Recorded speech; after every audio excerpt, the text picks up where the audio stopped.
Pues buenos días. Comenzamos de nuevo esta mañana con la presencia del doctor Jesús Conill Sancho. Como él no requiere presentación porque es un catedrático enormemente conocido por sus múltiples investigaciones, trabajos, publicaciones, y siempre me dice, por favor, breve, muy breve. Lo voy a hacer tan breve que no voy a decir el currículum. Le voy a hacer preguntas a él.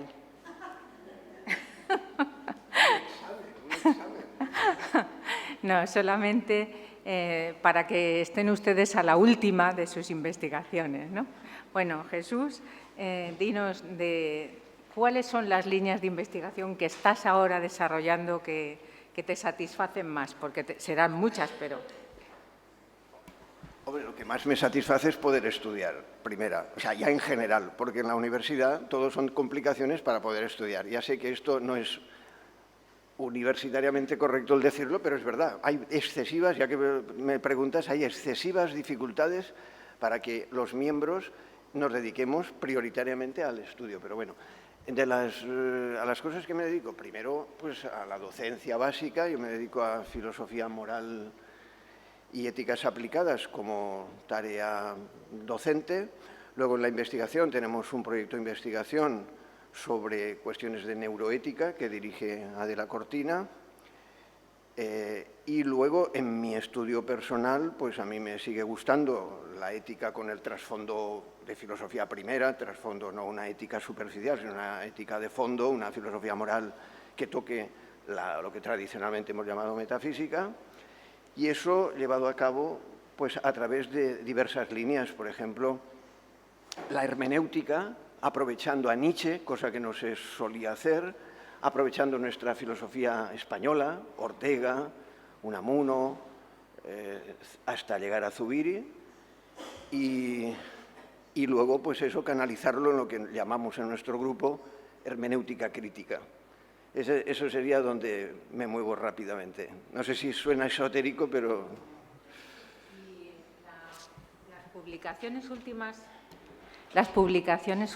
de las que estás a punto, ¿no? O terminado de publicar o en prensa.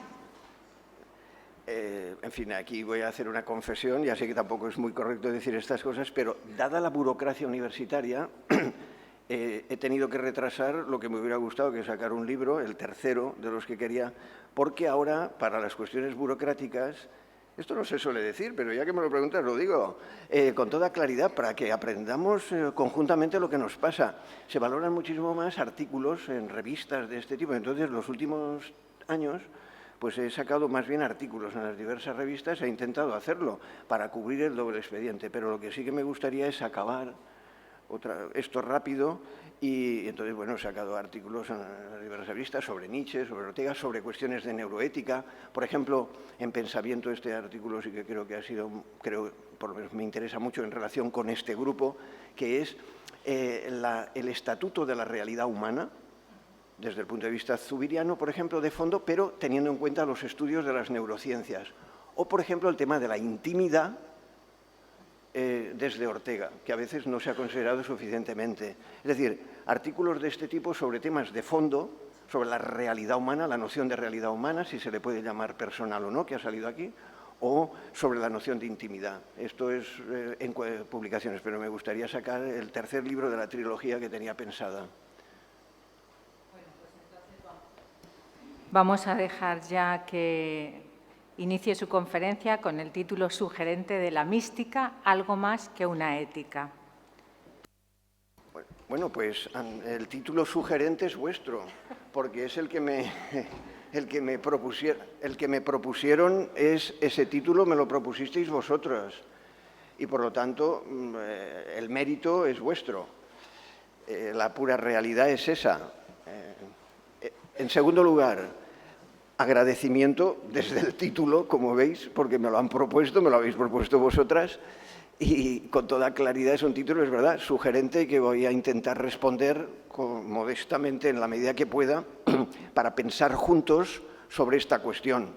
Pero antes de todo ya, quiero agradecer la oportunidad que me brindáis en la Fundación Rielo, que como siempre estáis en la frontera de muchas cosas, sin las banalidades a veces de las modas del momento superficiales, sino ir a la actualidad de fondo. Y también, igual que en otros congresos habéis organizado nacional e internacionalmente sobre metafísica, en este caso es sobre la dimensión mística. Por lo tanto, mi conferencia o charla, o como queramos, se sitúa ahí, en este curso de mística y antropología, y en concreto con este título, como tú dices, sugerente, es vuestro, la mística, algo más que una ética. ¿Cómo situarnos? Como nos ha explicado muy bien Juana Sánchez-Gey, en la primera dimensión, ella ha intentado mostrar el carácter definitorio del ser humano, de su rasgo fundamentalmente místico. Esta es la situación que responde al título perfectamente. Y en mi caso hay un desglose, por el título, ya se ve, en relación con un modo de entender la filosofía, que es la ética, como filosofía moral. De hecho, claro, antes he dicho que mi asignatura se titula Filosofía Moral, porque la ética, desde el punto de vista académico, se denomina como filosofía moral. Entonces, la pregunta que se hace con este título es si la mística tiene una entidad específica, diferente, si es otra cosa que la ética, y en qué consistiría esa diferencia. Y por lo tanto yo me voy a dedicar a aclarar un poco, y luego lo debatimos y lo conversamos, dónde estaría esa diferencia, pero diferencia no necesariamente quiere decir separación, por ejemplo, sino diferencia es diferencia. Y por lo tanto ver la diferencia, pero en un último momento si hay posibilidades de relación y qué potenciación mutua podría haber. Ese va a ser el hilo conductor de lo que voy a exponer con toda sencillez. ¿Por qué es importante esta cuestión? Porque tanto mística como ética, como se nos ha expuesto, configuran algo de nuestra vida, de nuestro vivir real. De hecho, cuando se habla de ética, normalmente se alude a dos cosas implícitamente, y como algunas personas al comentar me lo habéis ahí en comentarios de, bueno, es que como hay de diversas materias, pues es verdad, siempre va bien aclarar los términos, si no, no sabemos de qué hablamos. Cuando se habla de ética se habla o de filosofía moral, es decir, la reflexión sobre lo moral, igual que si hablas de filosofía del conocimiento, filosofía del lenguaje, filosofía política, bueno, pues aquí lo mismo. Pero claro, lo moral pertenece a la vida, por lo tanto, ética también significa vida moral, vida. Pero entonces es nuestro vivir cotidiano, porque en el vivir cotidiano ponemos en marcha las energías, las dimensiones, las características de la vida moral. Bueno, pues en ese sentido hay que ir mezclando, porque cuando hablamos de la realidad hablamos de la vida moral. Esa es la realidad ética. Y cuando hacemos filosofía hablamos de categorías que sirven para entender esa realidad, esa vida moral. En esa doble dimensión es en la que me voy a mover para relacionarlo con la mística.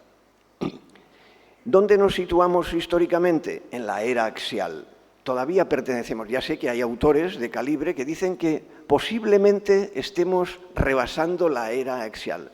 Yo personalmente tengo mis dudas y como todavía me siento en la era axial, pues voy a hablar desde donde creo que estamos mientras no me expliquen en qué consiste eso otro. Porque es muy fácil poner nombres, pero la vida es la que es y ahí estamos. ¿A qué me refiero?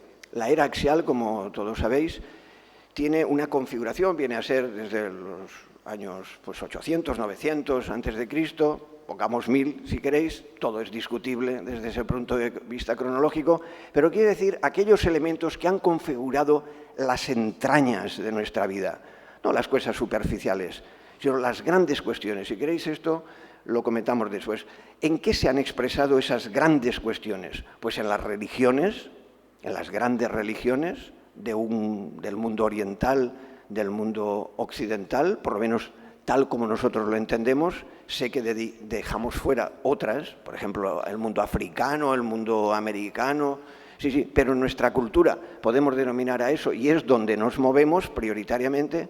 Y en segundo lugar, la filosofía en el sentido occidental, que es más rica, y ha habido una pregunta de una señora antes, creo que por el nombre que han dicho me ha parecido que era Mar Álvarez, me ha parecido, que no sé dónde está, ha hecho una pregunta que me parece que me sirve de hilo conductor o de entrada a lo que quiero esclarecer ahora. Y es lo siguiente, esta era axial tiene estas fuerzas, y esas fuerzas, por ejemplo, en la filosofía griega, son más múltiples de lo que luego hemos seleccionado en la selección histórica de la historia de la filosofía. Ella ha utilizado esa palabra y tú le has contestado muy bien. Entonces yo me voy a referir a eso para comenzar. ¿Cuáles son esas fuerzas, junto con las grandes religiones, que han constituido el ethos?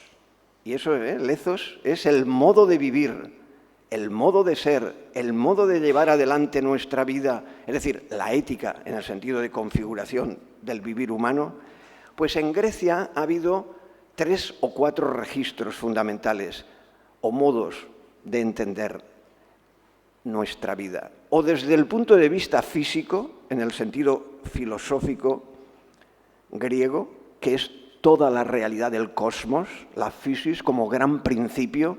De hecho, la historia de la filosofía, los primeros filósofos no se les llamó filósofos, se les llamó fisiólogos. ¿Por qué? Porque pensaron que el principio de la realidad era la physis. Y de ahí viene la palabra que es muy diferente a la actual fisiología, que como veis es una reducción de un sentido mucho más profundo, mucho más amplio. Incluía hasta la psicología. Por ejemplo, Aristóteles, la psicología de Aristóteles, si leéis el primer libro de la peripsiges, de ánima, de acerca del alma, veréis que dice que pertenece a la física. Claro, uno actualmente dice, ¡ay, qué barbaridad! No, es que pertenece al gran principio explicativo de los seres animados y esto pertenece al gran principio del alma. En segundo lugar, otra gran corriente griega nos ha introducido, bueno, y esto es actual hasta hoy. Por ejemplo, ¿por qué seguimos hablando, y tú lo has empleado, de naturaleza humana? Seguimos utilizando el término natura, traducido al latín, pero es lo mismo. La naturaleza humana es aquello en lo que consiste el ser humano, pensamos, y por tanto hay que estudiar la naturaleza, la physis, en el sentido clásico, para interpretar lo que es el ser humano. Y luego podrá llegar a ser persona o no, pero la categoría de persona es posterior. Bueno. Segundo, también en Grecia, y desde Grecia, y de la filosofía griega, hemos aprendido a que la vida ética, tiene que contar con el logos. Porque si no hay logos, no hay vida ética. Solamente aquellos seres que tienen logos, es decir, traducido, razón, palabra, discurso. Digo logos porque es mucho más rico. Pero digo ya razón, como tú decías muy bien en una de tus intervenciones, ¿verdad, Juana? La palabra razón ya nos queda raquítica muchas veces. Porque entonces hay que decir, bueno, razón entendido en este sentido, razón en el otro. Bueno, pues para ampliar un poco ese sentido reducido de razón, pues utilizamos logos, porque es mucho más amplio. Entonces, el ser humano, para caracterizarse a sí mismo, eso lo sabemos todos, la traducción de ¿qué es el ser humano? Pues todos han traducido animal racional, pero racional dice logos, son, logon, ejon, animal que tiene logos, eso es lo que dice la fórmula. Pero hemos olvidado que en Grecia tuvo muchísima fuerza un tercer elemento. Lo que pasa es que la historia de la filosofía se ha hecho cada vez más intelectualista, más logicista, más reduccionista a alguno de sus términos, que tiene sus altos y bajos a lo largo de la historia. Pero hemos olvidado por completo un tercero, que cuando uno estudia la filosofía griega de verdad, sin reduccionismos, se da cuenta que tiene una presencia enorme. Claro, en las interpretaciones reduccionistas ha quedado prácticamente en muy poco, pero la influencia cultural de lo que sería el registro del místicos, a diferencia de físicos y de lógicos, En Grecia podemos descubrir la traducción del mystikos. ¿Y a qué se dedicaban los místicos?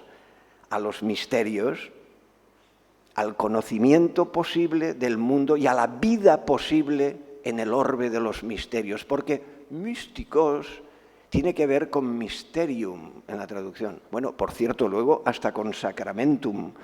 Bueno, cuando se traduce mysterium del griego al latín, se tradujo por sacramentum. No voy a entrar ahora ahí para no complicar las cosas, porque esto nos conduce a otra cosa, pero es interesantísimo desde el punto de vista de la evolución cultural en todos los órdenes, de la filosofía, de la teología, de la mística, como vamos a ver. Bueno, pues ya nos hemos situado. ¿Y cuáles eran esos misterios? Misterios eleusinos, misterios órficos, misterios dionisíacos, y ahí se vive la mística. La mística en Grecia era importantísima. Voy a poner un ejemplo, problemático en algunas cosas, pero es un ejemplo, simplemente. Los pitagóricos, ¿qué eran los pitagóricos? Una secta religiosa, mística, filosófica, política. Vivieron todo a la vez, todo a la vez. O sea, ellos eran físicos, lógicos, éticos y místicos y políticos, todo, de todo. ¿Por qué? Porque vivían todo eso que eran dimensiones de la vida. Vivir a pleno pulmón, podríamos decir, era tener en cuenta todas esas dimensiones, desde Grecia. Luego, desde el punto de vista griego, es mucho más rico el espectro posible de la realidad con tal de que se estudie. Pero nosotros reducimos, fraccionamos por intereses posteriores, que pueden estar muy bien, yo no de entrada, pero hemos de ser conscientes que es fruto de una reducción. Segundo, las religiones. ¿De qué religión se trata? ¿De qué religión se trata? Lo mismo hay que decir aquí. Lo mismo habrá que decir aquí. Pero antes voy a hacer una aclaración todavía, porque ahora me acuerdo que alguien, he comentado una cosa también con otra persona. ¿De qué ética? ¿Qué ética deriva de esto que yo acabo de decir? Porque podría malentenderse en un punto. La ética que se deriva de aquí podría tener algo de mística. Como no es posible verlo todo, voy a caracterizarlo en un momento clásico de este problema. Quizá el más agudo, pero a la vez también aquel que nos puede aclarar más la especificidad de la ética griega en el sentido más estricto y ver si el título, la mística, es algo más que una ética ya en ese contexto, aparte de lo que he dicho genéricamente. Por ejemplo, si uno ve la Ética Nicómaco, libro que nosotros explicamos en el primer curso de ética, que me parece básico y le recomiendo a todo el mundo que quiera estudiar ética, le recomiendo por la Ética Nicómaco, de una actualidad extraordinaria en sus términos y que consiste en lo siguiente, preguntar, la ética de la Ética Nicómaco se basa en un modelo de razón que es la frónesis. La frónesis es lo que se ha traducido por razón práctica o de una manera mucho más reducida, pero con más éxito en la bibliografía, que es prudencia en latín y luego en las lenguas romances.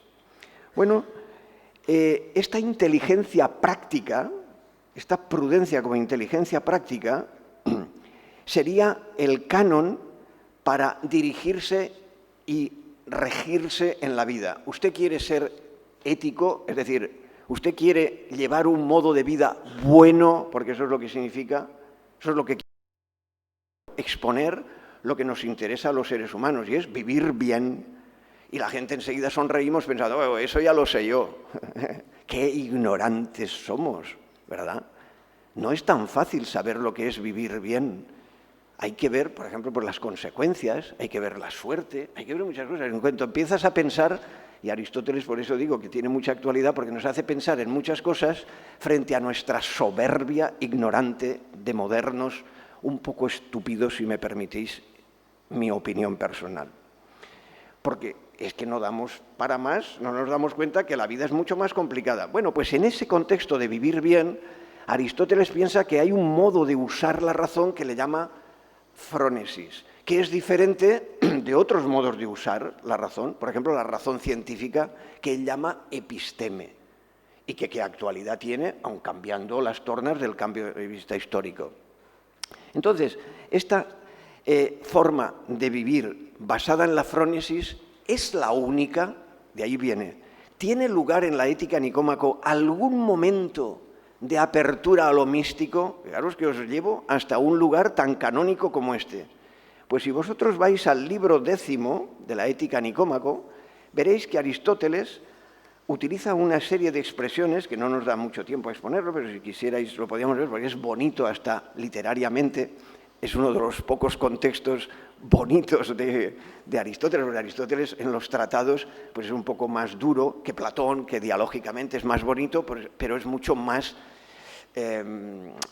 ambiguo en sus formulaciones y tienes que reconstruirlas. Claro, los tratados, como su nombre indica, una acróesis, en el sentido técnico, un tratado es mucho más duro. Bueno, pues Aristóteles ahí habla y se pregunta, ¿pero es posible aspirar, aparte de regir la vida según lo que es prudente, las consecuencias, saber qué me conviene, qué es justo, qué es injusto, porque para eso sirven logos de la prudencia según Aristóteles, para saber lo que es justo e injusto, lo que me conviene, lo que nos conviene, lo que es conveniente o inconveniente. Aristóteles ahí se pregunta, ¿pero es posible aspirar a un elemento de la vida superior? Preguntando, ¿es la ética el nivel superior de nuestra vida? ¿O podemos aspirar, y él utiliza el término, inmortalizarnos? ¿Podemos rivalizar con los dioses, despreciando al vulgo, utilizo sus términos de época, y podemos superarnos, elevarnos mediante la contemplación a un saber divino? Pensad que Aristóteles no tiene una concepción, huelga decirlo, pero por si acaso, estamos en el siglo IV a.C., por lo tanto ni tiene conexión con el mundo judío ni con el mundo monoteísta, que luego hablaremos precisamente. Entonces, ahí hay un momento místico, como algunos han estudiado, una especie de mística, de apertura mística a la inmortalización. De hecho, se utiliza el término, ¿es posible asimilarse con lo divino? Homoiosis theo es el término incluso textual. Hay una imitación, una homologación, una asimilación con el estatuto de lo divino, en el sentido de divino más amplio posible. Y entonces la respuesta ¿cuál es la respuesta de Aristóteles? Tanto como sea posible. Tanto como sea posible. O en otra fórmula, en la medida de lo posible. Esta es la situación del hombre, que aspira a lo máximo que puede aspirar. Libro 10. Este sería un ejemplo.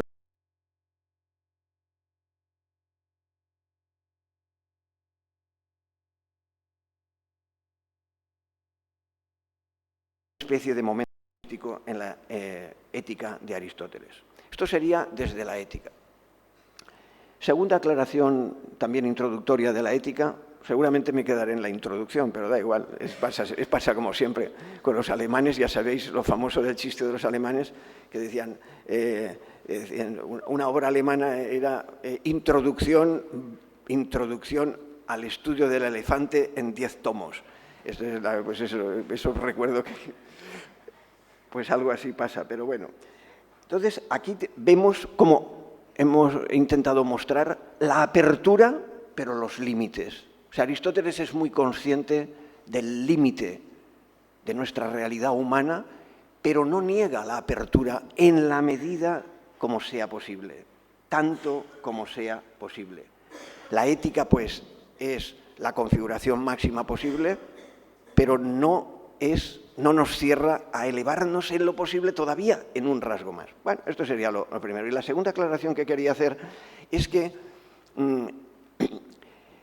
tenemos que tener en cuenta que esto vale fundamentalmente para el mundo griego, porque teníamos una concepción de la ética. Antes he comentado que lo primero que intentaba hacer es aclarar el significado de ética, de filosofía moral. Ya sé que son muchas cosas, pero por eso voy desglosándolas poco a poco. Y es la siguiente aclaración. Normalmente tenemos una visión clásica, o no, Por ejemplo, esto que yo estoy diciendo, mucha gente puede haberse sorprendido y decir, ¿y la ética trata de eso? Porque modernamente ha ganado otra perspectiva. Ha ganado la perspectiva de las normas, de las prescripciones, de los límites solo. Sin embargo, aquí los límites están dentro de una configuración mayor, de un modo de vida feliz, de un modo de vida buena. Por eso tengo que aclarar algo.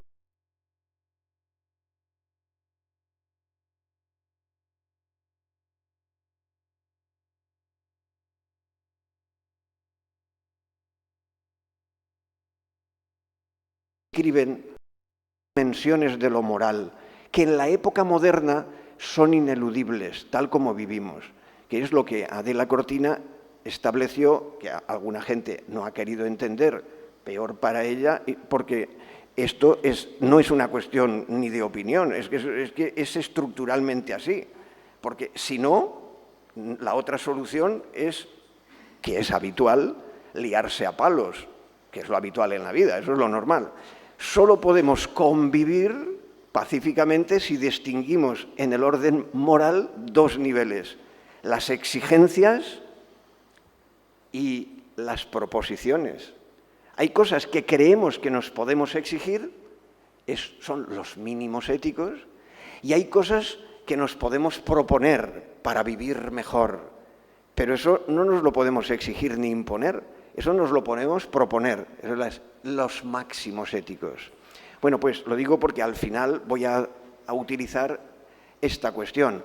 La mística va a tener, y ya lo advierto ya, una función extraordinaria para llenar muchos aspectos de los máximos, de las éticas de máximos, si se quiere utilizar esta cuestión. Simplemente era una aclaración. Volvamos pues al hilo. Lo primero eran las aclaraciones éticas, vamos ahora a las religiosas, a la religión. ¿Qué pasa con las religiones desde la era axial? Pues que hay, al menos, estoy simplificando evidentemente, pero creo que convendréis conmigo que al menos sí que nos puede ayudar para entendernos en grandes trazos. Hay dos grandes tendencias religiosas desde la era axial hasta el día de hoy, que son la religión entendida como religión cósmica, que llevaría y ha llevado y lleva hasta la actualidad al misticismo cósmico. Todavía hoy, al día de hoy, se encuentran publicaciones hasta de científicos, el caso ejemplar pues, fue hasta el de Einstein, que defendió una religión cósmica. Pero esto proviene de las grandes religiones incluso orientales, que hay una mística. ¿Cuál es la mística? La de imbuirse del orden cósmico divinizado. Hay que pensar que en las religiones cósmicas no hay una noción personal de Dios.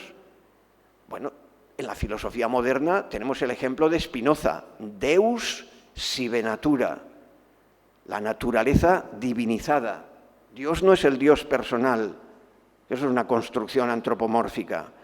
La naturaleza está divinizada y el orden cósmico, la ley cósmica en la que yo estoy dentro, de la que yo soy parte, la puedo vivir como ese todo místicamente vivido, experienciado, y de ahí salen las místicas de orden cósmico. Ya digo, hasta el día de hoy. Si queréis luego lo podemos hablar. Luego hablaremos, por ejemplo, de uno de los estudiosos más importantes de la experiencia religiosa, que ha sido y fue William James, que también os recomiendo muchísimo, supongo que es sumamente conocido, su libro sobre las variedades de la experiencia. Bueno, el primer ejemplo que pone de misticismo es este, el de la conciencia cósmica, que es el que expresan las religiones cósmicas. Hay un orden. Todavía hoy tiene trasuntos incluso laicos de misticismo. Toda la gente que casi diviniza la naturaleza, hasta hoy es moda. Todos los movimientos de ecología profunda parece que divinizan ese mundo del orden de la naturaleza y lo viven como si fuera un todo donde les da significado. Veremos que la mística da significado. Estoy adelantando. Esa sería la primera de las religiones, la religión cósmica, y de ahí surge el misticismo cósmico. Hay un misticismo cósmico desde los orígenes, desde la antigüedad hasta la actualidad. Más todavía, Einstein llegó a decir en Ideas y Opiniones que la única religión que era compatible con la ciencia era la religión cósmica. Y autores epígonos lo han repetido hasta la saciedad. Eso lo podéis leer en cualquier epígono más actual, pero lo digo por un lugar canónico de la ciencia filosofizada del siglo XX, pues lo dijo así. ¿Es verdad o no? Eso es otra cuestión, pero lo digo como ejemplo, que ellos pensaban, o algunos piensan que es así, y piensan que ese sentido místico, esa mística cósmica puede llenar una vida, puede dar significado y sentido a la vida. Yo creo que hoy esto está teniendo mucha actualidad en sectores de la población. Si lo nombro también es por eso lo indico. Porque hay que saber que esto está ganando mucho terreno precisamente por el descrédito de la otra tradición, que es la más potente, la más fuerte, en la que creo que nos movemos muchos de los que estamos aquí, sin duda ninguna, pero que la otra, también puede haber personas presentes aquí, pero desde luego, por escrito, está muy presente en nuestro mundo cultural. La segunda sería la mística que proviene de los monoteísmos expresados con claridad, los tres grandes monoteísmos, es decir, las religiones abrahámicas, las llamadas religiones abrahámicas. Las tres religiones abrahámicas son Israel, el pueblo de Israel, el cristianismo y el Islam. Cuando uno estudia este tipo de monoteísmos, empieza a ver que han surgido muy diversos monoteísmos misticistas o mística monoteísta. De hecho, buenos estudiosos, por ejemplo, Julio Trebolle, en quien me baso para algunas cuestiones de este tipo, es uno de los buenos especialistas sobre estas cuestiones, pero hay muchos, o por ejemplo luego en la relación, tengo que decirlo porque se lo merece, Juan de Dios Martín Velasco, ya en la interpretación fenomenológica, Julio Trebolle es más en la interpretación bíblica. Entonces, en la Biblia, que al final es lo que está en el trasfondo de estas religiones monoteístas, hay una pugna, no hay una visión unitaria, hay una pugna de cosmovisiones de Dios y de visiones de Dios. Y hay una pugna entre una versión más cósmica, que la hay. Por ejemplo, si leemos los Salmos, nos daremos cuenta que hay muchísimas expresiones, solo en los Salmos, que es un lugar típicamente personalista, claro. Y sin embargo, ahí encontramos cantidad de elementos, por eso lo pongo de ejemplo, que es uno más, de elementos que son de configuración cósmica. Hay una tensión en la Biblia, una riqueza enorme de concepciones de la divinidad, del Dios más cosmizado o del Dios ya personalizado, de lo personal. Y ha ido ganando terreno, evidentemente, lo personal. En la Biblia ha ido ganando lo personal, lo profético, pero lo sapiencial se mezcla entre los dos. Lo sapiencial, algunos consideran, y esto está muy discutido entre los especialistas, si está más cercano a lo cósmico sapiencial o también lo sapiencial. Yo personalmente, en mi modestia, creo, por mi experiencia de lectura y los estudios, creo que lo sapiencial está en los dos.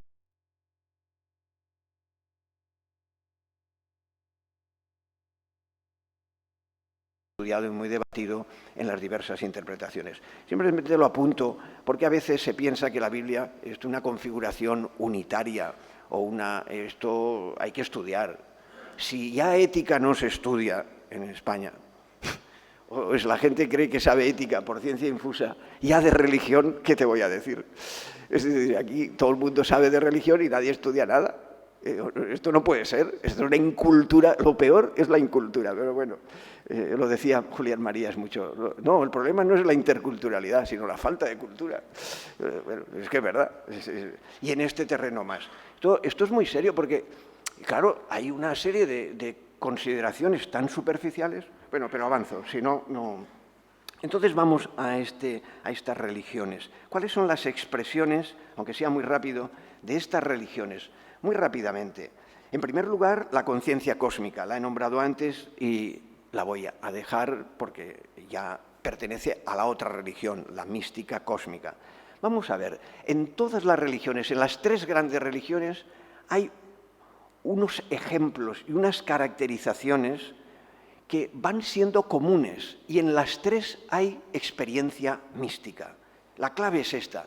Antes también lo has dicho, es que lo has dicho todo, y también, pero en fin, esto es como un comentario a pie de página que decía de Juana Sánchez Gey. Entonces, las tres grandes religiones. En la India, por ejemplo, el yoga, y me baso en este punto hasta en las variedades de la experiencia religiosa de William James. Lo estudia muy bien, ya entonces, un siglo, más de un siglo, en su estudio. En la India, el yoga, ¿qué aporta? Y entonces vamos caracterizando, voy entresacando. No es una exposición completa, sino voy entresacando algún punto. Nos sitúa en un estado de superconciencia. Es una conciencia súper, hiper.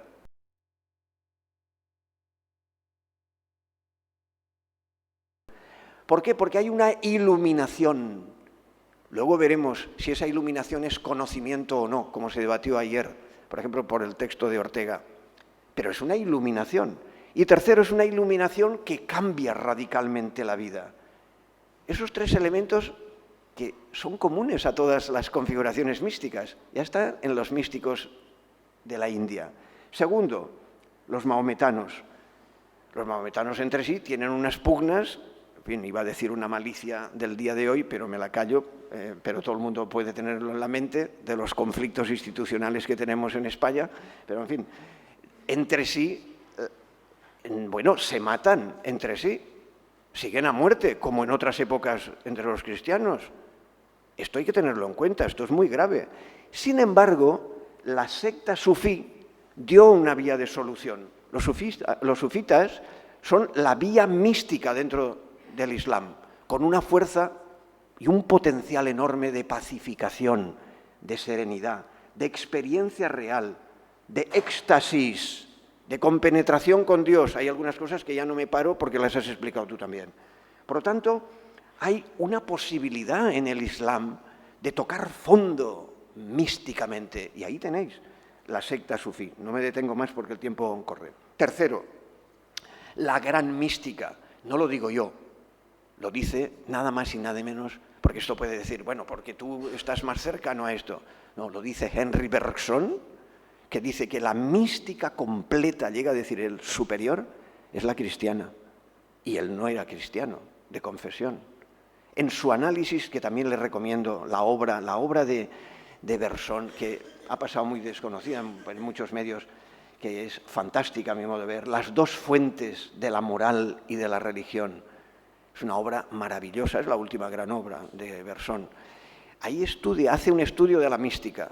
Igual que James hace un estudio de la mística en su obra sobre la religión, el capítulo prácticamente más importante.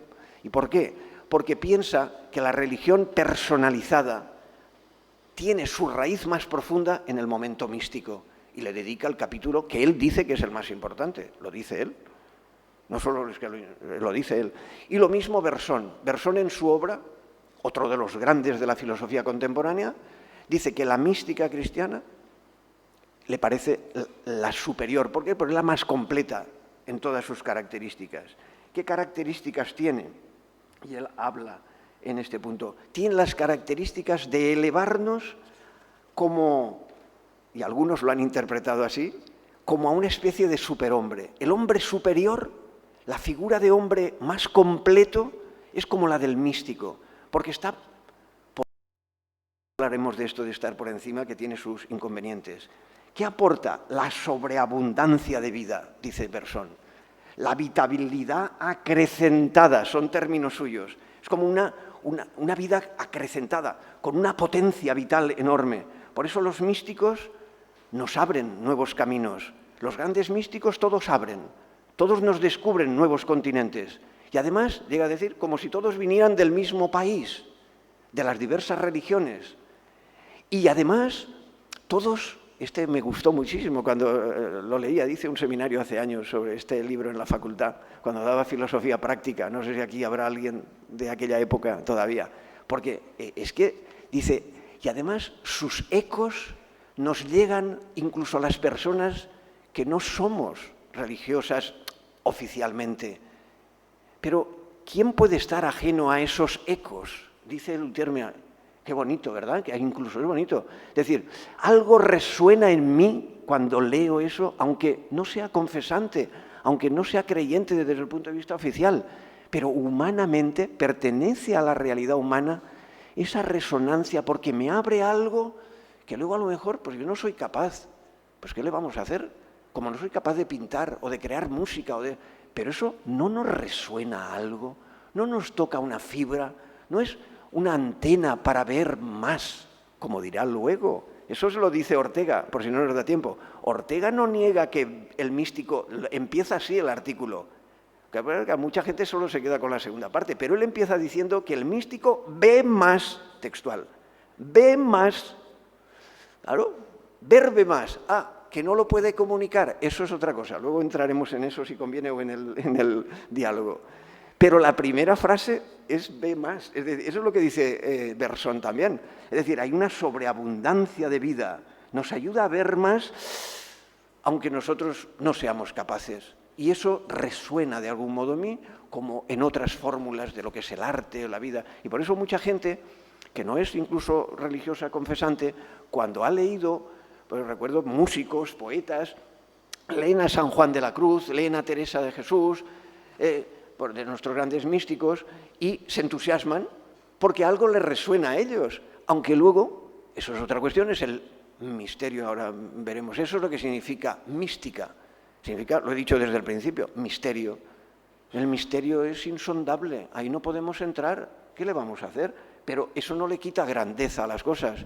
Como que yo no sea capaz de crear música, no le quita a Beethoven o a Mozart su grandeza, o el Requiem de Mozart, ¿no? Hoy es el Requiem de Mozart y podrás ser creyente o no de una cosa o de otra, pero te conmueve de algún modo. Y es que si no, alguien puede decir, pues qué insensible eres. Pero me da igual oír eso que la charanga de mi pueblo. Francamente, con todos los respetos. Pero, ¿qué diríamos? Pues mire, no, francamente no. Bueno, ya estoy al límite del tiempo, pues bueno, da igual, voy a ir acabando, aunque da igual. Bueno, pues entonces, en lo que estábamos es que este estudio de los monoteísmos nos hace acceder a una experiencia que podemos caracterizar, voy a hacerlo rápidamente, con unos rasgos que, como los he ido diciendo, pues casi podemos ir abreviando.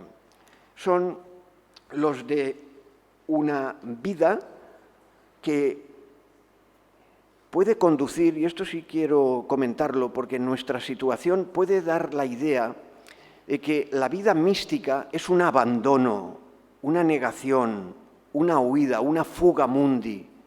Esto sí quiero resaltarlo, porque todos los grandes especialistas, los que he nombrado, y muchos otros, resaltan que los sujetos místicos no abandonan el mundo. Se comprometen más radicalmente. Son gente que se entromete en la vida, incluso se juega la vida. Eso lo resaltan todos. Luego, la experiencia mística tiene... Lo que pasa es que es una purificación de aquello que es accesorio, porque le damos importancia. ¿A qué le damos importancia en la vida? A cualquier cosa.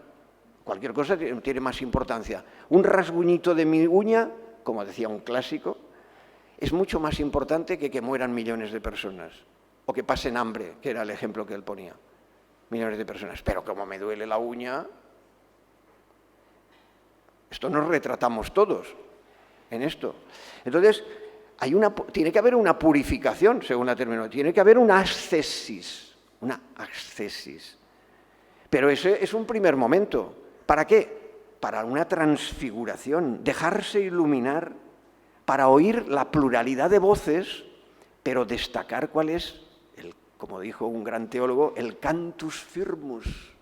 Porque hay un canto que va llevando la voz cantante, que decimos. ¿Quién lleva la voz cantante en tu vida y en mi vida? Esta sería la cuestión. Entonces el místico descubre una voz, la voz cantante, el cantus firmus, lo descubre en un momento especial que descubre y que le sitúa en un orden de compromiso diferente. ¿Esto qué supone? Una revitalización de la experiencia. Normalmente se habla de experiencia solo en el sentido perceptivo, pero también en el orden desiderativo. Esto lo vieron los griegos muy bien. Aristóteles mismo, a mí me gusta mucho Aristóteles, creo que se nota, porque te da la estructura de cantidad de cosas. El orden del aisthesis no es suficiente, lo importante es la dimensión de deseo, de órexis, en el ser humano.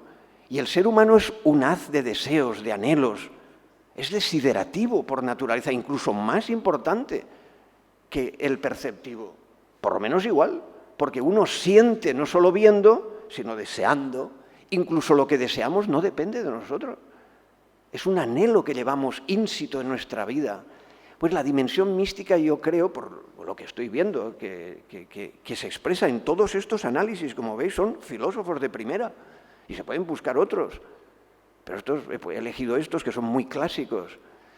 Descubren que el ser humano tiene una dimensión latente de mística, de momento místico, de aspiración, que podemos cultivar o no, podemos desarrollar o no. Eso es otra cuestión.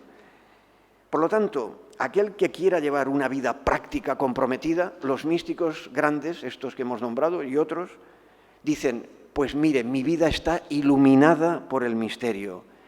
Y ahí es donde viene el último punto, porque estoy rebasando el tiempo, es la dimensión ética, que no se confunde, pero la dimensión ética propia de la experiencia mística. La experiencia mística empuja, y esto lo desarrollan también todos estos autores y otros, empuja a una ética diferente, a una vida práctica, a un compromiso diferente.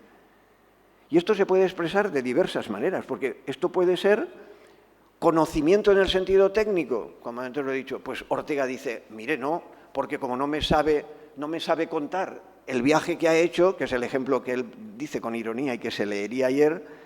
Usted dice el místico que se va de viaje y luego no me sabe contar nada del viaje, dice él con ironía. Y entonces dice, hombre, pues entonces usted no me aporta nada al intelecto. Eso es el ejemplo de la segunda parte, supongo que se leía ayer. Hoy no me da tiempo, pero como se leyó ayer. Pero en Ortega habría que decir rápidamente al menos tres cosas. Primero, la primera que he dicho, pero ve más, ve algo. Otra cosa es que no lo sepa contar, como tú has dicho. No lo sabe contar, pero lo quiere contar de alguna manera. No lo cuenta por el canal habitual, pero busca fórmulas simbólicas, contradicciones, silencios. Pero nosotros sabemos que el silencio puede ser muy elocuente. El silencio habla. Incluso los místicos, el maestro Eckhart, que no lo he nombrado y debía haberlo nombrado, pero porque lo tengo pero aquí preparado, pero es que no da tiempo. El maestro Eckhart introdujo un término que luego hasta en filosofía ha hecho furor en ciertos círculos. Es que hay un modo de conocer que no es el conocimiento habitual, que es el conocer de la Gelassenheit. Perdón por el término, pero hay que decirlo porque se ha hecho muy famoso en filosofía. Es el dejar ser, dejarse iluminar. Nosotros estamos muy acostumbrados que el conocimiento es acción, es muy moderno, pero a la modernidad, dicen algunos, le ha faltado descubrir que hay que dejarse invadir por el misterio. Y como utilizaban el término das Heilige, el misterio se interpretaba como lo divino, lo santo, lo salvador, lo sagrado. Se ha traducido de diversas maneras. Es decir, la divinidad, el momento divino de la existencia. Esa iluminación por el misterio puede ser, esto que os acabo de decir, una iluminación que deja apertura mística, a un escuchar. ¿No nos escuchamos? O sea, la Gelassenheit lleva un componente de escucha, no solo de decir y hacer, sino descubrir que el ser humano tiene que tener más, se ha traducido también Gelassenheit como calma, serenidad, sosiego. ¿Qué falta nos hace en nuestra vida trepidante? Ruido, ritmo, ahora ya con el correo, el WhatsApp, este famoso que tenéis, y todo al instante y al momento. Esto habrá que pensarlo si queremos ser libres. Serenidad, poquito de calma, tranquilidad, tiempo, dilatación. Puede ser un aprendizaje, aunque sea humano, aunque sea al nivel más humano. El momento místico de la vida nos puede abrir a otro modo de saber, La Gelassenheit sería una posible respuesta que conocía muy bien Ortega. Y un tercer punto en relación con Ortega, lo digo así sobre la marcha porque no me da tiempo, y a Ortega habría sus propias fuerzas. Ortega en ese texto, podríamos decir, es infiel a sí mismo, a su doctrina. Esta sería mi posición personal. Y además tiene precedentes, y aquí tenemos una especialista, a Juana, sobre Zambrano. Zambrano podría ser la versión, no sé si me atrevo a decir esto, la versión mística de la razón vital y poética. Claro, pues porque Zambrano sintió ese momento y lo expresó como pudo. Y nos es mucho más difícil y uno dice, es que al final esto es un lío tal. Pero bien, pero mostró de algún modo. Luego el propio Ortega podría revisarse, los que somos muy orteguianos en esto, podríamos ir revisando, porque el discípulo no es para repetir al maestro, es para aprender mucho, pero para seguir avanzando en el camino que abrió. Bueno, y por último, ahora sí que acabo, habría muchas fórmulas de saber. Podríamos nombrar, aunque sea de pasada ya, la religación de Zubiri. La religación de Zubiri es otro lugar donde ha pasado desapercibido. Interesante esto, en fin, a los amigos zubirianos, pero bueno, por si os interesa, aquí hay alguno como Alfredo Esteve y otros, si os olvido, bueno, por supuesto tú. Hay un momento místico en la religación, y además lo dice Zubiri, pero bueno, ha pasado bastante desapercibido, porque la religación nos abre no a Dios directamente, por eso sino a la divinidad.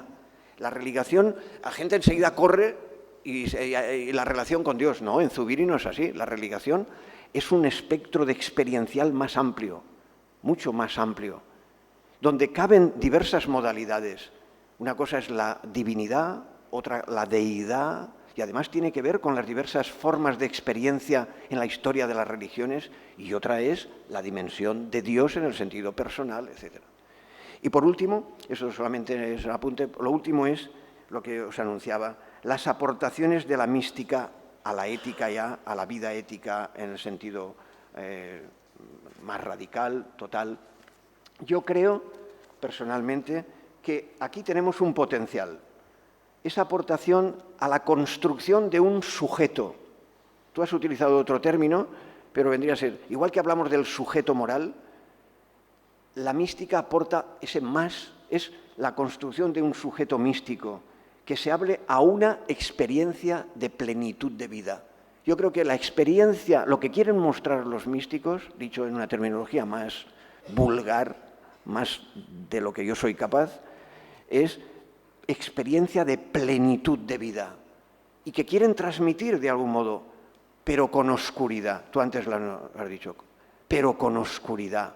Con la oscuridad de San Juan de la Cruz y con la de Teresa de Calcuta. Ese libro de Teresa de Calcuta lo recomiendo, donde expresa la oscuridad continua, la sequedad en la vida, la duda, que luego llevó a esos titulares ininteligibles, porque la vida de fe es muy oscura, muy dubitativa. Una santa como Teresa. Yo creo que ese libro es recomendable para interpretar bien lo que es las dificultades vitales y experienciales, en este caso de una santa.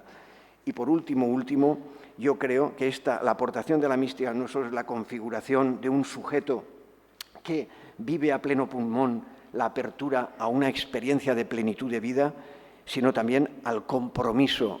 Y por lo tanto, a lo mejor los que estamos interesados en la ética y en que la ética progrese, podemos descubrir un factor, una fuente de alimentación.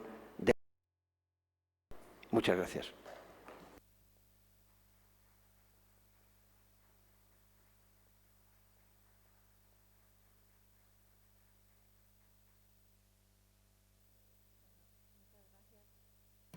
Muchas gracias, Jesús.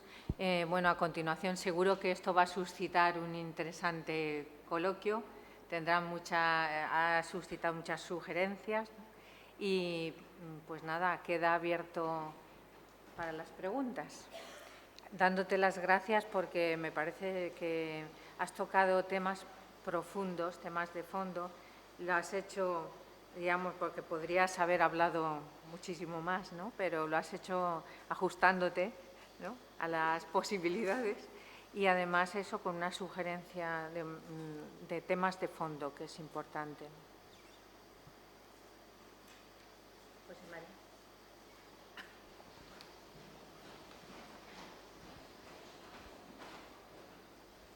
Muchísimas gracias, Jesús, por esta extraordinaria conferencia, extraordinaria. Me gustaría saber una pregunta muy sencilla. ¿Cuál es la diferencia, según tu opinión, sobre ética y ascética?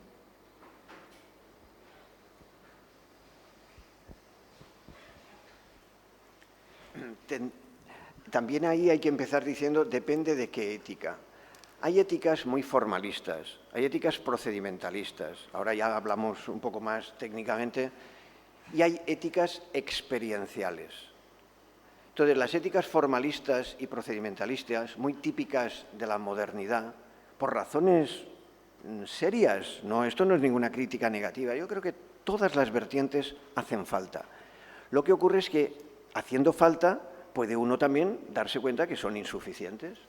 Entonces, hay momentos históricos donde hay que descubrir con más claridad y hacer ver que esa dimensión nos hace falta por razones hasta históricas en nuestro momento. Por ejemplo, lo que antes he nombrado de ética mínima, el libro de ética mínima. Ética mínima, el que lo lea, no el que se queda en el título, el que lo lea se da cuenta que la primera distinción que hace es entre ética, aspecto de mínimos y aspecto de máximos. Hombre, si los que lean el capítulo, incluso 9 y 10, aparte de lo que trata, ya he dicho antes, pero el 9 y 10 trata de una ética abierta a la religión.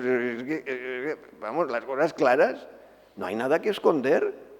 Entonces esto es el contexto para la respuesta concreta. Entonces, para ciertos tipos de ética, la ascesis quiere decir ejercicio. Cuidado, no lo olvidemos. De hecho, la palabra ascesis no proviene inicialmente ni siquiera solo del mundo religioso, sino del deporte.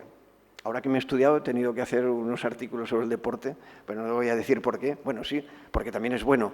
Uno de nuestros discípulos, de nuestros becarios, esto hay que decirlo también para animar a la gente, que hizo el máster nuestro y el doctorado, pues se ha dedicado a temas de deporte y lo han contratado en la mejor universidad de Estados Unidos. Así de claro, en fin. Entonces, me he tenido que estudiar cosas porque he tenido que escribir sobre esto especialmente. Bueno, entonces, hay algún tipo de ética que ha incorporado la ascesis. Por ejemplo, en la vida ética en Grecia. Es decir, y en todo aquello que ha permanecido como un modo de vida. ¿Por qué? Porque lo importante no es hacer dilemas, lo importante es vivir. Tú puedes hacer muchos dilemas en la escuela, dilemas éticos de esos que llaman, y no tocar bola, perdón por la expresión. Es decir, no haber sentido ni haber aprendido el aprendizaje moral, pero tú sabes resolver ahí cosas superficiales. Entonces, una ética, en el sentido de vida ética, de vida experiencial, necesita un ejercicio. Es lo que dijo Aristóteles. Necesita una ascética, en el sentido técnico. Necesita un ejercicio, una práctica. Porque solo mediante la praxis, practicando acciones justas, como dice Aristóteles, podremos llegar a ser justos, no haciendo dilemas sobre es justicia. Por lo tanto, depende de qué nivel de ética estemos hablando, la ascética puede tener lugar o no.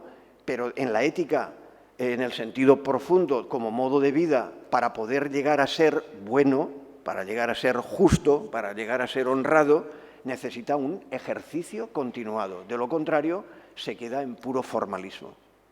No sé si te he contestado adecuadamente. Bueno,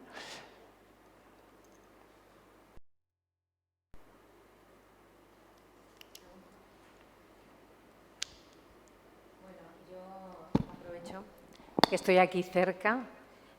Tú has dicho que hay dos ámbitos que ves que la mística, digamos, a esta ética que tú has expresado, ¿no?, que fundamentaría, estaría en la base de lo que luego la mística completaría en contenido, y sería la plenitud de vida y el compromiso, porque realmente es verdad que se ha quejado, que se ha entendido que la mística era un poco estar por las nubes, y eso es el Dropbox, no es la mística, ¿no?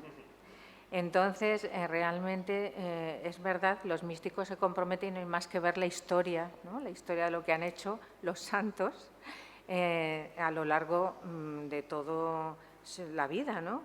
Que ha sido precisamente crear estructuras para que se lleve a cabo esa mejora, ese compromiso. Tú como, digamos, esa relación, la ética necesita siempre, entonces, para planificarse de esos máximos, aunque tengamos siempre, digamos, para poder convivir, ¿no? Para poder establecer, se sugieren, como tú has dicho, ¿no? Hay una indicación, una exigencia de mínimos, que esos serían los derechos humanos, ¿no? Los derechos humanos es una exigencia, pero luego hay, por ejemplo, las bienaventuranzas. Eso es una propuesta. ¿Tú crees que no deberíamos pasar de los derechos humanos que no se viven a unas bienaventuranzas para que se vivan?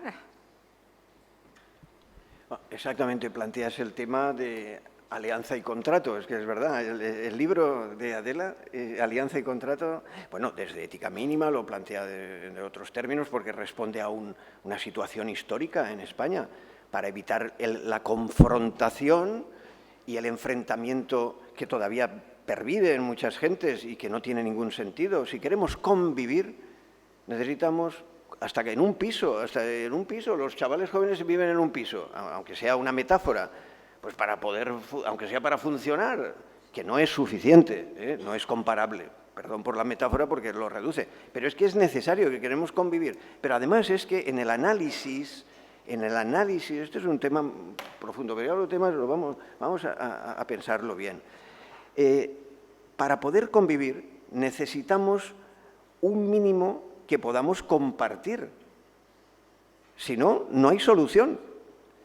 Y además, para poder tener pluralidad de perspectivas de máximos, lo necesitamos, porque si no, no nos vamos a respetar. El respeto de las diversas opciones es un mínimo para que puedan existir y convivir las opciones de máximos. Es elemental. Y cuando alguna gente no quería darse cuenta de esto, no había más que decirle, oye, ¿y tú qué es lo que defiendes cuando persiguen a los cristianos, o me da igual, o a otros en otro país? ¿Qué dices? Porque allí tienen otra visión mayoritaria o preponderante. ¿Qué dices? Que me respete, que respeten. ¿Ve usted? Usted está yendo a un mínimo que tenemos que compartir para que aquí respetemos y allá respeten y acullá también. Porque si no, no hay solución. Primera dimensión. Por lo tanto, que sea eso los derechos humanos o no, eso habría que debatirlo, si es suficiente. ¿Por qué? Porque los derechos humanos son una declaración. Pero las diversas fundamentaciones de los derechos humanos, es que es un tema interesante, no están explicitadas en la Declaración de los Derechos Humanos. Hay gente que firmó la Declaración de los Derechos Humanos con razones totalmente contrapuestas, no digo solo distintas, sino contrapuestas, tan contrapuestas como que alguno ha dicho, es que yo creo en la dignidad del ser humano, y otro dice, bueno, yo de eso no entro para nada, aunque nos sorprenda, pero eso es así, sino que pragmáticamente, desde el punto de vista político-social, pues yo lo firmo porque, bueno, es una manera, aunque sea técnica, de solventar el problema. Pero la diferencia de fundamentación, las diferentes fundamentaciones de los derechos humanos tienen que ver con concepciones de máximos o con no concepciones de ningún tipo, sino meramente pragmáticas, que también es una razón, pero no es una concepción de máximos. Aclarado. Segundo o tercero, mi posición personal. Mi posición es que se vive de máximos. No vivimos de mínimos a no ser que estés en la UCI. Claro. Por eso quien quiere malentender las cosas que las malentienda, pero esto está más dicho que la tos, porque lo hemos pensado tanto, durante tantos años, para poder ofrecer algo en nuestra convivencia en España y donde se haga falta. ¿De qué vive cualquiera? Pues vive de sus, es lo que he dicho, de sus ansias de felicidad, de sus valores, de sus ilusiones, de aquello que más le gusta. Pero, claro, a unos les gusta tener yate y a unos les gusta ser sacrificados o creen que son generosos y otros no somos generosos, y entonces eso, unos piensan que el ser humano tiene dignidad y otros piensan pues que depende o que no. Entonces hay que articular esa pluralidad. Entonces, lo normal es que la gente vivamos de nuestras aspiraciones, pero como nuestras aspiraciones no las podemos imponer ni exigir a los demás, aunque seas mi padre o yo sea el hijo, tenemos que buscar a ver cómo podemos articular esos mínimos los mejores posibles. Y todavía no he acabado, perdona, pero la pregunta, aunque sea resumida, es que la pregunta es buenísima. Y es la siguiente. Esos mínimos, pues esto lo ha escrito Adela desde hace un montón de años. Alianza y contrato lo podéis leer, está más que dicho, además son cantidad de conferencias, de cosas. Se alimentan de los máximos. Además, se alimentan de los máximos.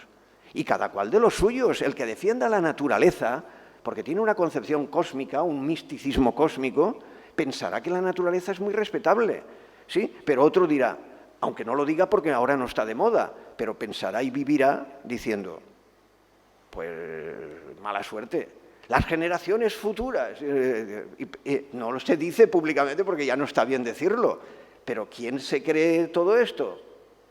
O los mismos derechos humanos, o por ejemplo, otros que defienden a los animales como si fueran... Hay animales que son considerados personas y hay personas que no son consideradas con dignidad como personas, que nosotros consideramos que son seres humanos, pero no son personas. Todos estos temas están en la calle. Esas son concepciones de máximos. ¿Las podemos imponer? No. Las podemos proponer. ¿Pero de qué vive uno? Pues de lo que le hace ilusión, de lo que se cree de verdad. Entonces, por eso es muy importante, en una vida auténtica de pluralismo moral, que las ofertas sean ofertas dignas para favorecer nuestro modo de vivir pluralmente. Eso es el pluralismo. Pero no las podemos exigir ni imponer, sino que las tenemos que proponer. Y por ejemplo, en nuestro medio, el medio cristiano nuestro más cercano, pues, o católico en el más concreto todavía, pues lo mismo, me da igual, o en las diversas confesiones cristianas, pues se proponen modelos de vida, lo que habéis nombrado, tú lo has dicho, ¿no? Es decir, modos de vida, búsqueda de modelos, lo has dicho. Por ejemplo, el modelo filial que has nombrado de padre, eso es un modelo de vida, de plenitud de vida. ¿Tú crees que eso es así? Sí, pero no lo puedes imponer. Tú lo puedes proponer, lo puedes expresar, y los místicos eso es lo que han hecho. Han mostrado un modo de vida comprometido, que tú has resumido muy bien, con las dos características, plenitud de vida y compromiso. Y entonces han arrastrado a la gente, han iluminado, pero ese modelo no se puede imponer, se puede proponer. Por lo tanto, ¿de qué se vive? ¿Se tiene que vivir? ¿Se necesitan los máximos? Yo creo que sí, porque es que si no, de vivir de mínimos es como vivir muy enfermito, estamos muy bajos. Oye, que no estaría mal, por otra parte, porque a lo mejor social y mundialmente estamos en la UBI. Creo que no estoy diciendo ninguna tontería, porque, claro, nosotros ahora vivimos tiempo de excepción de paz en España, pero con tal de que miremos al mundo, todas las noticias, las guerras son lo normal en la historia y todavía al día de hoy, lo normal, cuidado, y no he dicho nada que no, lo normal, que se sepa. No ha habido en un periodo en la historia que se tenga noticia que no haya habido guerras. Aquí, allá o acullá. Por lo tanto, los mínimos no están mal. Ojalá se cumplieran. Porque además, y con esto sí que acabo la pregunta, disculpad, pero es que esto es muy importante. Porque, ¿cómo va, por ejemplo, el sentido de la justicia? Uno puede decir, esa es una exigencia de mínimos, pero ¿qué entendemos por justicia? ¿De qué se alimenta lo que entendemos por justicia? Se alimenta de los máximos. Voy a poner un ejemplo. ¿Se puede exigir el perdón?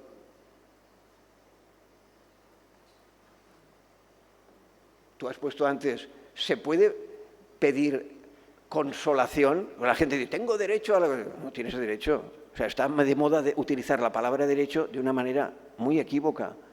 No tienes ningún derecho al consuelo. Es un don. Es algo que te ofrece consuelo, y así sucesivamente. Por lo tanto, esas aspiraciones las podemos ofrecer, vivimos de ellas, alimentan los mínimos, y los mínimos además pueden subir de nivel o bajar de acuerdo con la riqueza que podamos aportar los diversos grupos. La solidaridad desde otros puntos de vista, las ideologías políticas, las concepciones en el sentido de antes, pueden ser éticas de máximos, no solo las religiosas, por eso porque también las grandes concepciones antes de modos de vida, las utopías, eran modelos de vida. Por eso es tan importante. Disculpa que me haya alargado, pero es que tu pregunta lo requería, aunque sea esquemáticamente. Muchas gracias. Bueno, muy brevemente, pero dos cosas, Jesús, además de muchísimas gracias, muchísimas felicidades. Bueno, yo soy historiadora al final y te voy a decir una cosa que me puedo equivocar. Yo recuerdo la conferencia de clausura de Adela Cortina en nuestro primer congreso en Roma en el año 2000. Alianza y Contratos, si mal no recuerdo, es del 2001, pero... Bueno, allí yo creo que ella habló de mística y religión. Ayer hablamos también aquí. Y tal vez mucho de lo que dijo en Roma yo luego lo había escrito en Alianza y Contrato, que me encantó, ¿no? Está muy bien lo que has dicho, los mínimos se alimentan de los máximos, qué bien. Pero a mí aquella mañana me iluminó esta otra frase, que si puedes la comenta. Los máximos se purifican con los mínimos, porque así no hay máximos, o sea, tiene que ser una propuesta de ética, de máximos éticos, pero purificado, porque no es cualquier locura, no es cualquier alucinación, primero. Segundo, hay un artículo también tuyo que a mí me ha encantado y yo creo que he meditado muchas veces, que hablabas de la experiencia. Y claro, casi aprendí de ti que la experiencia es algo arraigado, ¿eh? Por lo tanto, tampoco estamos hablando de cualquier experiencia. Estamos hablando de una experiencia que nos completa, que está encarnada en la tierra, que, vuelvo a decir, tampoco es evasión y tal. Y mi pregunta es, yo creo que tú no has tocado este tema, no lo sé, a lo mejor sí no me he dado cuenta. Hablar de mística y ética muy bien, y lo has hecho muy bien, pero detrás, ¿qué concepción hay de la persona para hablar de experiencias arraigadas? O sea, no dejar de hablar, por lo menos un apunte de lo que es la antropología, la idea de hombre que llevamos en nuestra mente. Muchas gracias. Sí, exacto. Adela va dando diversas características. Yo he incidido en un lado, por la pregunta anterior, Ascensión, pero el otro lado es otra de las características para esa articulación. Hay una articulación entre la dimensión de mínimos y la dimensión de máximos, y otra de los vectores de la articulación es la que tú dices. Los máximos pueden ser o maravillosos o aberrantes. Cuidado, y ha habido de todo. Hay disutopías. Claro, hay locuras, hay gente que... Entonces, se necesita la purificación desde los mínimos. Incluso hay engaños, hay manipulaciones. En nombre del amor, martirizas a quien sea. Esto se ha hecho, además, no solo es que se ha dicho, se ha hecho. Entonces, cuidado, tiene que haber una purificación. Ese es el otro lado y me alegra que nos lo recuerdes. Tan solo es que yo no he hecho una exposición de todos los puntos, sino que he incidido en una de las vectores porque tú me habías preguntado en relación con los máximos. Pero lo que tú dices hay que decirlo tan fuerte como lo otro, porque de lo contrario, el engaño, las barbaridades, es decir, son y pueden ser enormes y han sido, se ha utilizado. Bueno, se ha utilizado el nombre de Dios en vano, que nos vamos a decir, el primer mandamiento incluso en ese terreno, y se utiliza el nombre de la solidaridad y se utiliza el nombre del socialismo y del comunismo en vano, es decir, también, grandes concepciones de otro tipo, como he nombrado antes, y se han utilizado en contra, sean de tipo religioso o no, en contra de unos mínimos que son exigibles y sin los cuales no podemos convivir. Me da igual que sea el máximo político o religioso o del tipo que sea. Muchas gracias porque podrían, tan solo es que yo no lo había expuesto sistemáticamente, pero para que se entienda, los mínimos se alimentan de los máximos se tienen que purificar de los mínimos, hay un enriquecimiento mutuo. ¿Por qué? Porque son dos dimensiones. No es que hay que optar por una o por otra, eso no se ha dicho, por lo menos por nuestra parte, jamás. Jamás. Porque son dos dimensiones del ser humano necesarias para vivir en la modernidad. Eso es lo que quiere decir. Porque si no, en la modernidad no habría pluralidad. Pensadlo, no es una cuestión de... Y si encontráis una fórmula mejor, de verdad, yo os lo agradecería que nos la comuniquéis. Tenemos que estar en comunicación, como si alguien descubre una cosa mejor, por favor. Yo no pretendo más que pensemos juntos, os lo he dicho, todos, para solucionar mejor nuestros problemas. Y la mística es experiencia y, por lo tanto, claro, yo no he entrado en la cuestión antropológica porque eso te tocaba a ti y lo haces tan bien, pero, por supuesto, claro, aquí hay una noción, si la rascamos, por eso he nombrado antes, cuando tú me has preguntado, pues, la dimensión metafísica, por ejemplo, la noción de persona de Zubiri, yo creo que es muy rica y ahí tienes una concepción antropológica en el sentido, a él no le gustaba el término, pero da igual, una concepción del ser humano como persona. Y la noción de persona tiene como último término la experiencia de intimidad, porque si vivimos de extimidad, si vivimos solo de alteración, y ahí Ortega es muy aprovechable, profundizado por Zubiri, es que el ser humano, la intimidad la hemos entendido solo interioristamente, no, la intimidad es aquello más radical, la experiencia radical del ser humano, y eso en Ortega se encuentra y en Zubiri también, y en Laín entra algo, aquí está Paco, me parece, no sé si os se ha marchado, Paco, Roger, que sabe muy bien el Laín. Eso es crucial, es una dimensión y esa proviene, ya que lo preguntas, de una gran aportación. Si antes he hablado del principio de la naturaleza, la gran aportación de los monoteísmos en la historia del pensamiento y de la configuración, una de las grandes aportaciones, precisamente de la teología y de la teología trinitaria, es la noción de persona. Y esa noción de persona alude a lo que tú has comentado antes, que es el principio relacional. El principio relacional que está en la interpretación de la Trinidad hace incluso reventar, si me permitís la expresión, los conceptos griegos de sustancia. Claro, porque pensemos que la noción de relación era un accidente. Y si tú a la persona la defines por un accidente, entonces no estás definiendo a la persona. Entonces hay que cambiar, este es uno de los grandes temas más importantes de la historia, ya que lo preguntas, del pensamiento. La noción de persona, si es relacional, no puede interpretarse ya como la gente tan tranquila se ha quedado con los esquemas. Mira que yo aprecio a Aristóteles, son insuficientes. Y otros han querido mantenerlo. No, la noción de persona hay que transformarla. Y esa es una de las grandes aportaciones de Zubiri y sus discípulos, como el propio Laín y otros, que han reconstruido la noción de persona. Por lo tanto, de una forma de ser humano que tiene unas características y que tiene como último elemento eso que tú has nombrado, el arraigo. ¿Dónde te arraigas? Yo lo he dicho de otra manera. ¿Dónde está tu cantus firmus? ¿Qué es lo que ¿Dónde tienes el arraigo mayor? Zubiri llegó a decirlo.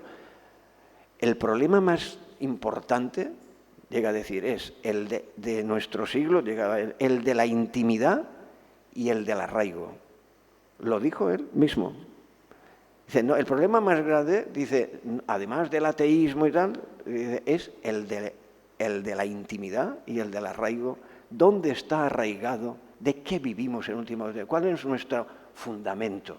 ¿Cuál es el fundamento? Dicho de otra manera, pero utiliza el término que tú has sacado de arraigo. ¿Dónde arraiga? ¿Cuál es la raíz y desde la que vivimos y nos alimentamos?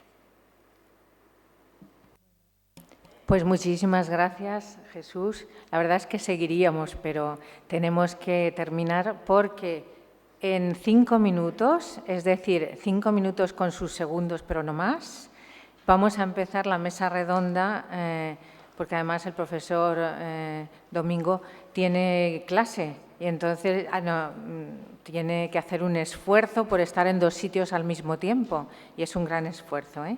Entonces vamos a empezar eso, lo que es cambio de mesa, y vamos a seguir con la temática que ha salido ahora en las preguntas, porque el tema de la mesa redonda es mística política y compromiso ecológico y social.